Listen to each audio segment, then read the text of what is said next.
Muy buenas noches, Samuel. Muchísimas gracias por el apoyo técnico y la presentación.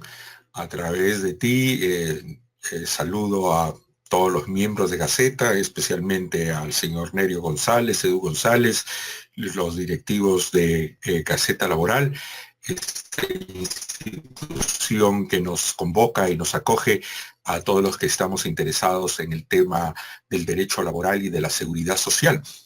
En ese caso, hemos preparado una suerte de temario para hacer un repaso de lo que me habían alcanzado, de lo que han sido ustedes preparados por los destacados expositores de los días anteriores. Conmigo vamos a ver algunos puntos que por la experiencia sé que nos pueden dar ciertos problemas de interpretación. Creo que son claves básicas para toda aquella persona que tiene que tener o desea lograr una sólida base y un sólido conocimiento del derecho laboral y de la estructura de la organización de la legislación laboral peruana, lo que llamamos el ordenamiento jurídico laboral peruano, que lamentablemente no es pues fácil el tema.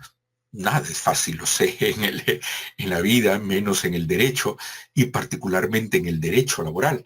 Por eso es que primero veremos rápidamente una introducción de conceptos que considero que son fundamentales para la interpretación de cualquier norma. Y les menciono esto porque muchas veces ya estamos viendo cuestiones de carácter operativo, sea de cualquier cuestión, remuneraciones, beneficios, contratos, seguridad y salud en el trabajo, despido, inspecciones, procesos laborales, etcétera.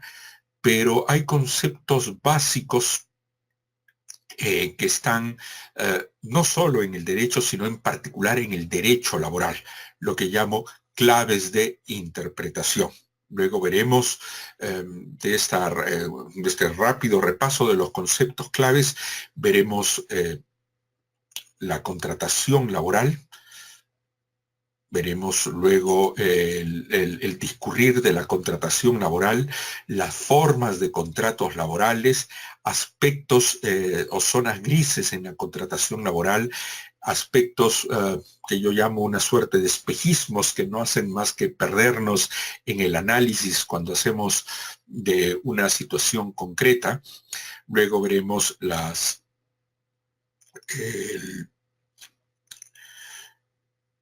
la actuación del régimen general frente a los regímenes laborales especiales. Veremos también las distintas formas de contratación laboral, el sistema remunerativo laboral peruano y su contacto con los beneficios laborales. También los beneficios laborales los vamos a encarar desde el punto de vista de darles claves para la correcta interpretación y manejo de las normas. Aquí sobre todo en términos operativos. Muy bien.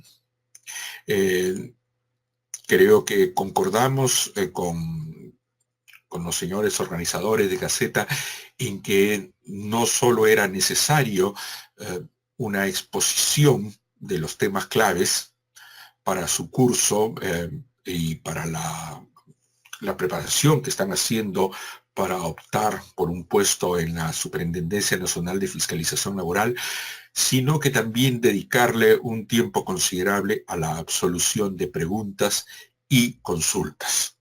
Muy bien, entonces hoy día vamos a irnos de corrido hasta cerca de las 8:30, 9 de la noche, para después tener una hora y pico de preguntas y consultas, lo mismo del día de mañana. Si quedaran consultas, no se preocupen, el día de mañana las absolveremos. La idea es no solo terminar bien nuestra exposición, sino que poder absolver las consultas precisas que puedan tener ustedes. Muy bien, amigos. Comenzamos entonces con nuestro. Ya Samuel me había presentado, mi nombre es Jorge Castillo Guzmán. Eh, para los que ya me conocen, bueno, nuevamente es un grato placer de compartir con ustedes estas horas de reflexión y de compartir experiencias en el análisis de los institutos laborales y de la legislación laboral. Para los que recién me conocen, que yo lo voy a conocer a través de sus preguntas, bueno, bienvenidos señores y señoras, señoritas, también a Gaceta Laboral, esta importante institución que nos acoge y por el cual estoy muy agradecido, que siempre me mantiene en contacto con ustedes, sobre todo Gaceta Laboral, que puede llegar, es de las pocas instituciones que a través de este sistema virtual puede llegar a todo el país, lo cual es muy, muy importante. Es un instrumento de descentralización.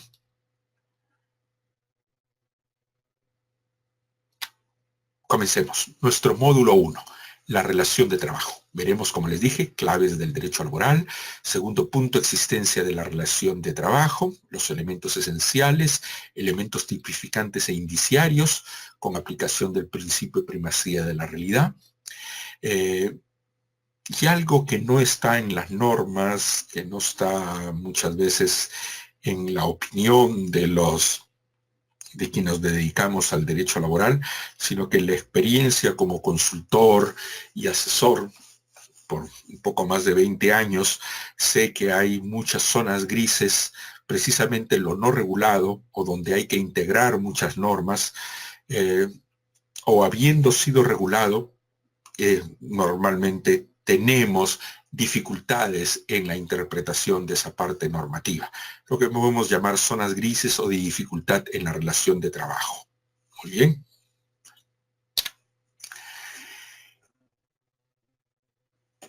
Simplemente para recordar y tener en cuenta, porque muchas veces tenemos conocimientos previos del derecho civil, del derecho mercantil, del derecho tributario, del derecho registral.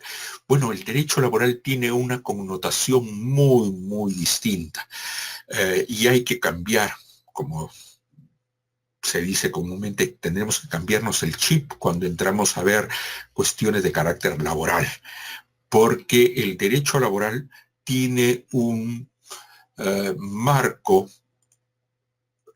principista, es decir, una base de principios distinta que hace que las normas y las reglas se apliquen en forma distinta, tengan criterios distintos de actuación tanto por la autoridad de trabajo, la autoridad judicial y quienes tenemos que interpretar la norma aplicamos criterios distintos. Esta distinción del derecho laboral frente a las otras especialidades del derecho tiene que ver con el condicionamiento histórico, que es el hecho de que el derecho del trabajo regula no cualquier tipo de trabajo, sino el trabajo que se gesta con un proceso de transformación social que se da a finales del siglo XVIII y propiamente en el siglo XIX, cuando el trabajo, que nunca ha dejado de existir, por si acaso no estoy diciendo que el trabajo es algo nuevo o que no haya sido regulado, el trabajo existe desde que somos hombres, quizá eso nos define como seres humanos, ¿no? El hecho de laborar, el exteriorizar nuestro esfuerzo, nuestra sapiencia, tanto en términos físicos como intelectuales, para crear instrumentos, crear riqueza y para obtener nuestro sustento. Esto ha existido desde los albores de la humanidad.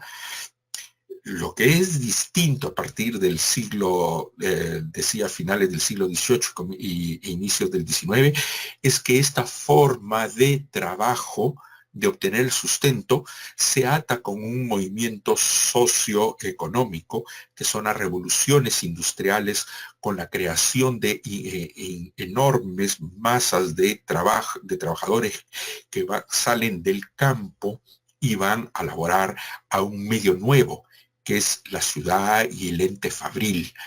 Aquí se configura el trabajo en forma subordinada para un empleador, al servicio que prestamos en forma dependiente y respecto del cual también tenemos una relación dispar, como vamos a ver en un momento, por las condiciones socioeconómicas.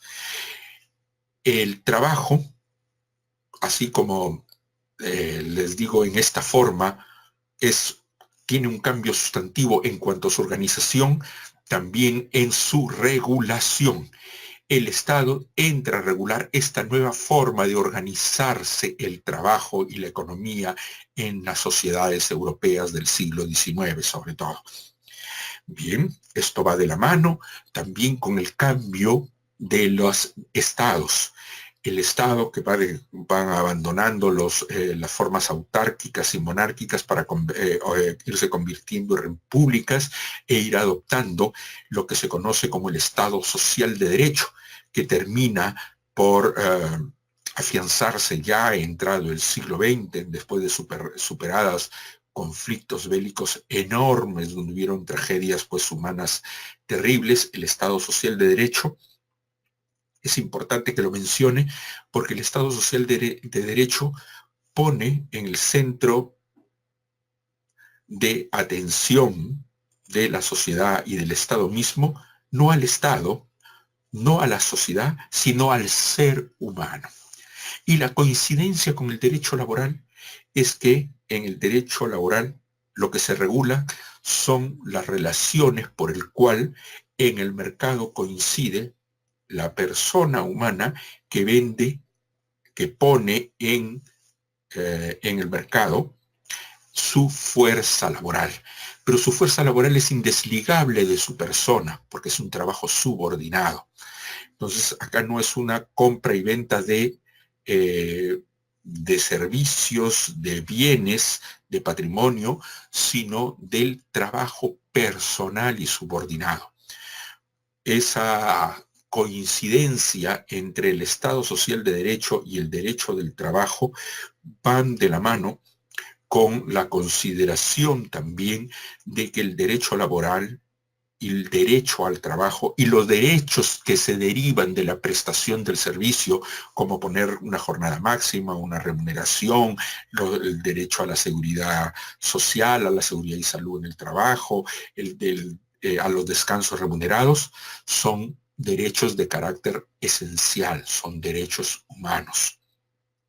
Entonces, la interpretación muy particular que veremos que tiene el derecho al trabajo está atada con este contexto histórico. Este contexto histórico le da un carácter particular al derecho del trabajo, les decía, que es un derecho de carácter protector. Es lo que se conoce como el carácter tuitivo del derecho del trabajo. El hecho que se protege a una de las partes, muy distinta a lo que es el derecho civil, por ejemplo, el derecho mercantil, donde más bien se parte del presupuesto de que hay una paridad entre las partes. En cambio, en el derecho del trabajo, si hacemos una constatación entre quiénes son las partes de esta relación jurídica, empleador y trabajador, frente a frente, hay una desigualdad en las partes, una desigualdad en términos económicos, en términos sociales, en términos psicológicos, en términos de acceso a la información, a asesoría. Entonces hay una parte, si podremos decir, en desventaja frente a que es el trabajador o la parte laboral, frente a una parte que tiene una preeminencia y mayor poder. Entonces, ante esta constatación de desigualdad de las partes, el derecho laboral asume a propósito la tendencia a favorecer a uno, aquí al trabajador. Ese es el carácter tuitivo o protector del derecho del trabajo. Por eso es que se habla de que es un derecho asimétrico, es decir, no igual. Es un derecho que está destinado a equilibrar las fuerzas que en la realidad están desequilibradas, son desiguales. Entonces busca esta equiparación a través de tomar, entre comillas, partido por una de estas partes, que es la parte laboral. Este derecho laboral, con este contexto histórico, este carácter tuitivo, se hace concreto en lo que llamamos la norma laboral, el ordenamiento jurídico laboral. Estas normas que ustedes han tenido que estudiar muy bien y que han repasado en las clases anteriores con los destacados expositores que han visto distintos temas, muy interesantes todos ellos y que les va a servir muchísimo, estoy seguro, en el éxito que van a tener en su postulación a la Superintendencia Nacional de Fiscalización Laboral, que precisamente, permítanme referirme a ella, ella misma es una constatación de lo que acabo de mencionar. Porque la norma laboral no solo tiene un carácter, como les decía, intuitivo, protector, sino que el Estado no solo da una norma que reconoce derechos y obligaciones, derechos para unos y obligaciones para otros, sino que busca que esa norma se cumpla. Es decir, que el ordenamiento jurídico o el ordenamiento sociolaboral, como denominan las normas de la SUNAFIL, el ordenamiento sociolaboral no solo tenga una existencia virtual, es decir, que esté en los libros, en la ley, en el papel, sino que se cumpla en la relación misma. ¿Y cómo se verifica ese cumplimiento? A través de la fiscalización que hace un ente estatal. Concretamente, un ente administrativo especializado que está constituido por el Sistema de Inspectivo Nacional, que ahora está encabezado por la Superintendencia Nacional de Fiscalización Laboral. Entonces, la fiscalización, la inspección, y me quedo corto cuando digo, en verdad debería tener un enfoque más amplio en este momento. Me estoy concentrando en uno solo de los elementos de la SUNAFIL.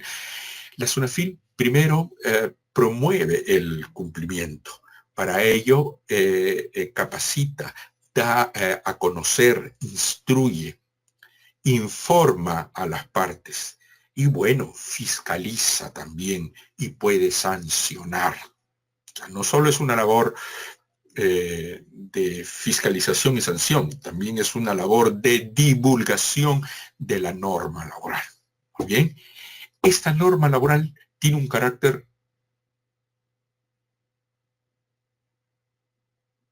particularísimo, y quiero que no lo olviden, por favor, que es una norma de orden público. ¿Qué implica que sea una norma de orden público? Que es una norma de obligatorio cumplimiento, que no solo es una norma que satisface el derecho de una de las partes, sino que es requerido por la sociedad. El orden público, el orden moral, los valores que tenemos en este momento como sociedad requieren que esta norma no esté sujeta a la voluntad de las partes, sino que se cumpla per se. Un ejemplo de ello, fuera del derecho laboral, es, por ejemplo, las normas tributarias. Las normas tributarias no están sujetas a la libre voluntad de una de las partes o de lo que acuerden dos partes. Te vendo este servicio, pero lo hacemos de tal manera que no me pagas no me retienes tanto, sino reténme tal impuesto. ¿Eso podemos hacer? No, son normas que están ahí para ser cumplidas. No podemos pactar contra ellas. Son normas que obedecen a no solo más que a la organización del Estado, a las cargas que nos pone el Estado por vivir organizadamente en la sociedad. Esto obedece a ciertos valores y principios. Y en términos laborales, estos valores y principios requieren que gran parte de las normas laborales sean de orden público, es decir, de obligatorio cumplimiento, no sujeta a la voluntad de las partes. Distinta, por ejemplo, a la norma civil o la de carácter patrimonial, que es una norma supletoria, es decir, que actúa a falta de voluntad de las partes. En el derecho laboral, más bien, la voluntad de las partes juega muy poco.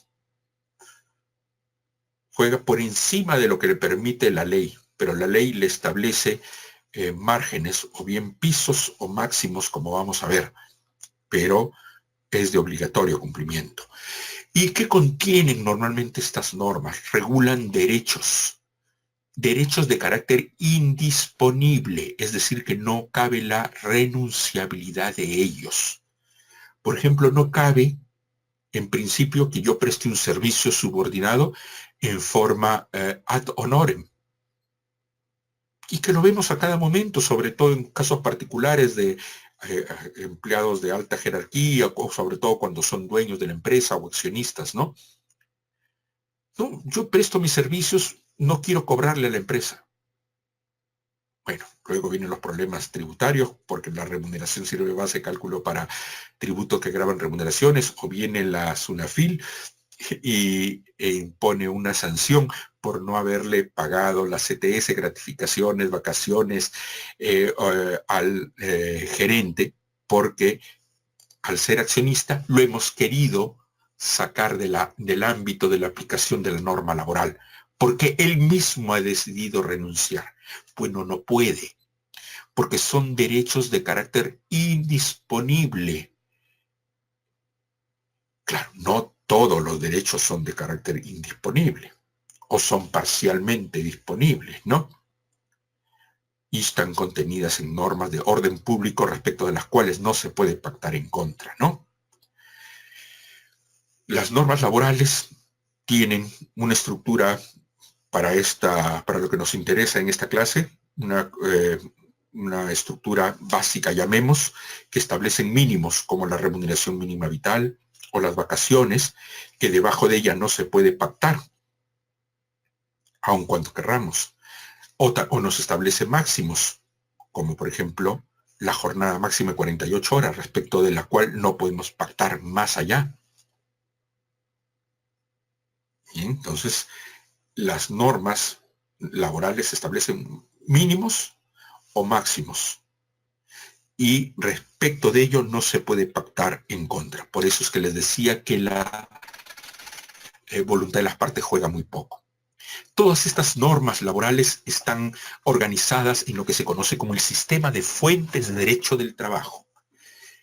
Es un sistema jerarquizado que viene desde la Constitución, los tratados, y los tratados se incorporan a nuestra legislación, son parte de nuestra legislación, sino que obedecen a nuestra relación con un organismo internacional, como por ejemplo la OIT, o el pertenecer o haber sido haber suscrito, por ejemplo, la Carta Interamericana de Derechos Humanos y Derechos Económicos, Sociales y Políticos, o la Carta Fundamental de Derechos Universales, donde también hay derechos laborales, ¿no? Y las normas que están en los tratados se incorporan a nuestra legislación con carácter legal, en rango de ley. Y los derechos o las normas que regulan derechos de carácter fundamental se incorporan a nivel constitucional. Entonces, miren qué importante los tratados, y muchas veces nos olvidamos, pero en inspección de trabajo se puede aplicar y se puede exigir, y de hecho se hace, la verificación del cumplimiento del mandato constitucional, de los tratados, las leyes, todos los rangos las normas con rango legal, que es el decreto ley, los decretos legislativos, los decretos de urgencia. Luego tenemos los reglamentos, los convenios colectivos, que son fruto de la autonomía colectiva de las partes, el reglamento interno de trabajo, que es reflejo del poder de dirección del empleador, la costumbre y la jurisprudencia. Todo este sistema de normas se organizan a través del sistema de fuentes. Estas fuentes o distintas fuentes se relacionan una frente a otras con criterios de aplicación. Primero, de jerarquía. Obviamente, la norma de mayor rango se impone sobre la de menor rango. O de temporalidad. La norma posterior se prefiere a la norma anterior cuando regula lo mismo, ¿no? Ante la oposición entre dos normas, la norma posterior prima sobre la anterior y la norma especial prima sobre la norma general. Por lo tanto, este sistema de fuentes se organiza y se aplica a través de los criterios de jerarquía, temporalidad y especialidad. Otra cosa muy importante es la vigencia de las normas. ¿Desde cuándo es aplicable la norma? ¿Desde cuándo está vigente la norma? Bueno, la norma entra en vigencia desde el día siguiente de su publicación en el Diario Oficial, salvo que la misma norma estableciera un periodo de latencia, o lo que llamamos vacatio legis, que es el hecho de que la norma va a tener un periodo de espera y entra en vigencia 30 días después, 50 días después, 100 días después, un año después, o entra en vigencia después que es reglamentada, etc. Pero no entra en vigencia nunca el día siguiente y menos hacia atrás. Esto tiene que ver con la aplicación temporal. Y es muy importante en derecho laboral porque ahí hay mucha confusión, porque antes han habido otros criterios, o hay quienes hemos entendido mal lo que se llama los hechos adquiridos. La norma laboral no es de carácter retroactivo. Lo fue antes con la Constitución del 79. A partir de la Constitución del 93 se aplica la irretroactividad de la norma. La norma, aun cuando sea ventajosa o beneficiosa para el trabajador, no se aplica en forma retroactiva, sino que se aplica a partir de que entre en vigencia. ¿Y cómo se aplica? Aplicando la teoría de los hechos cumplidos. Quiere decir que la norma ni se aplica hacia atrás, es decir, no es retroactiva, y la norma que es derogada no se aplica ultraactivamente, es decir, no se aplica hacia adelante. La norma que entra en vigencia regula los hechos y situaciones jurídicas que aparecen a partir del momento en que esté vigente, no hacia atrás. Y la norma que deja de tener vigencia, bueno, habrá regulado los hechos y situaciones jurídicas que estuvieron vigentes, que acaecieron hasta el momento en que estuvo vigente, no hacia adelante. Otra situación importante es la interpretación. ¿Cómo se interpretan las normas laborales?